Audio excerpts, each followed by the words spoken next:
eu vou te fazer uma pergunta, André.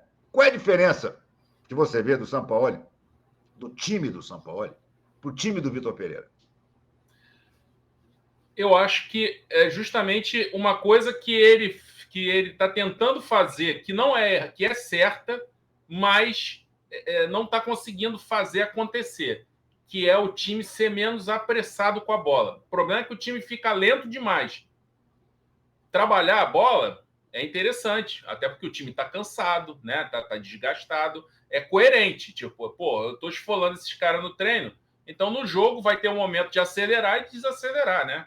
Aquilo que o Tostão até, né, convencionou chamar, que é tipo o movimento do coração, né? Sístole e diástole, né? Aquela coisa do inteligência, jogar com inteligência. Só que esse time do Flamengo, ou ele tem muita pressa, ele acelera, acelera, acelera, ou então quando vai tocar é aquela pasmaceira e não chega ali, por exemplo, vai tocando. O time do Zico, né?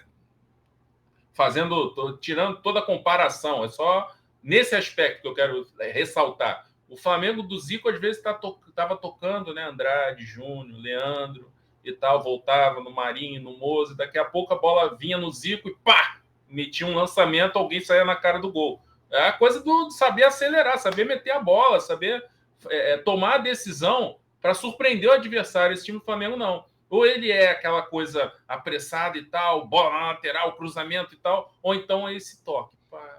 E aí é aonde, quando entra o Vidal, que torna a coisa ainda mais lenta, mais irritante, e o pior de tudo, um passe de 2 metros com a linha de passe aberta, não tem um adversário na frente, ele consegue errar, entendeu? Então é aquela coisa do cara que, tipo assim, ele já resolveu o que tinha que resolver no Flamengo. Esse ano ele tá tirando um ano sabático na carreira dentro do Flamengo. Ainda tem a coragem de dizer que por ele fica a vida inteira no Flamengo. Ele tá de brincadeira. Isso é uma ameaça. Isso é uma ameaça.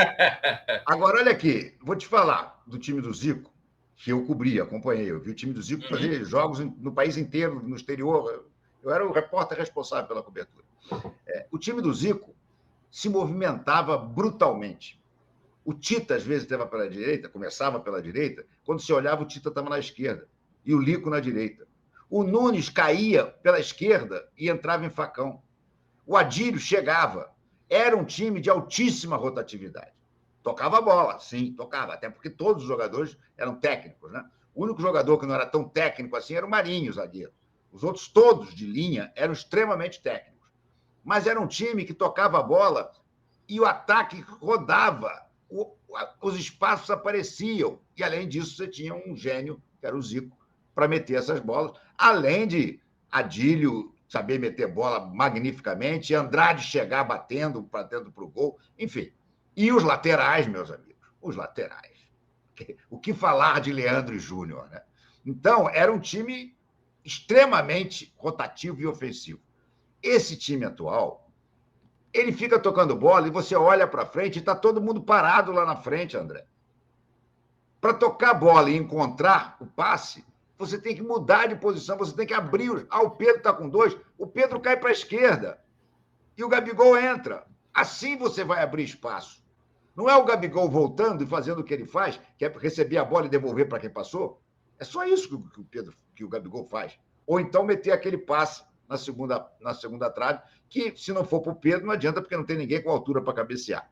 Mas, enfim, com a história de guardar a posição, é muito mais difícil o jogador que vem armando ter opção de passe.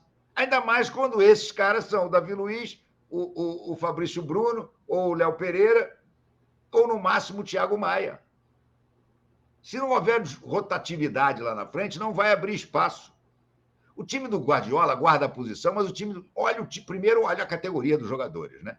Você De Bruyne e outros mais são jogadores que jogam em altíssima velocidade. Você não vê o City tocando a bola para cá, tocando a bola para cá. Você não vê.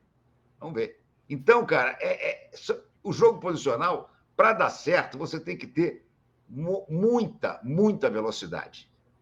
E o Flamengo não tem essa velocidade. E o Flamengo mantém os caras parados. Então, amigo, eu acho quase impossível dar certo, sinceramente. A menos que o São Paulo perceba isso e comece a mexer um pouco no conceito do seu jogo. Pois é, mas aí, André, se ele não vai mudar, eu, com o coração partido, digo para você, não vai dar certo. Não vai dar certo, cara. Não vai dar certo. Simplesmente Ele não não vai vai dar mudar certo. porque é a assinatura dele.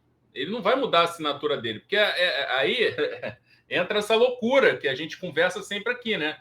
Que é a assinatura valer mais do que conquistas. Você vê, o Jorge Jesus conquistou o que conquistou aqui no Flamengo e esses títulos não dão uma abertura para ele para comandar um time numa liga francesa, para comandar um time numa liga espanhola. Ele fica ali no mercado periférico, ali, Portugal, Turquia, né? E ele acaba não tendo entrada. E o Sampaoli tem. E o Sampaoli tem porque a assinatura dele é até mais valorizada que a do Jorge Jesus, por conta do que ele já fez no futebol, enfim, já trabalhou no próprio Sevilha, né? Então, quer dizer, essa incoerência do mercado. O mercado dá mais valor para a assinatura do que para os trabalhos bem-sucedidos. E aqui no Brasil é a mesma coisa. Você vê que o Diniz está aí numa boca para ser treinador da seleção, ele não tem conquista, mas ele tem assinatura. Ele tem assinatura. E o Sampaoli da mesma coisa. Ele vai manter a assinatura porque se ele encher o saco, ele sai daqui e vai arrumar mercado em outro lugar. Ele vai conseguir arrumar um clube.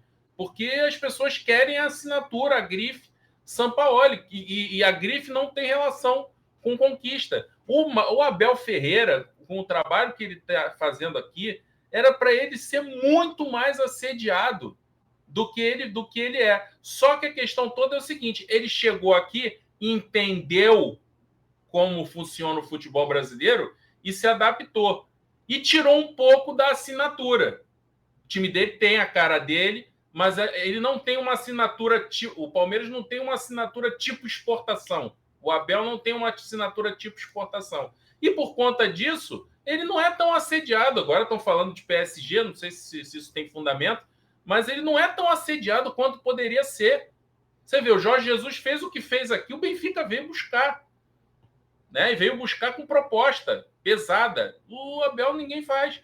Porque não é a mesma coisa. Porque ele soube se adaptar ao contexto. E o Sampaoli não vai se adaptar ao contexto. Ele vai fazer a coisa pela cabeça dele. Vai insistir até o limite. E não me surpreenderei se ele, percebendo que não vai dar certo, que estão perturbando o juízo dele e que ele não vai ficar pro ano que vem, ele sai antes. Ele sai batendo a porta. E o Flamengo tinha que saber disso na hora de ter contratado.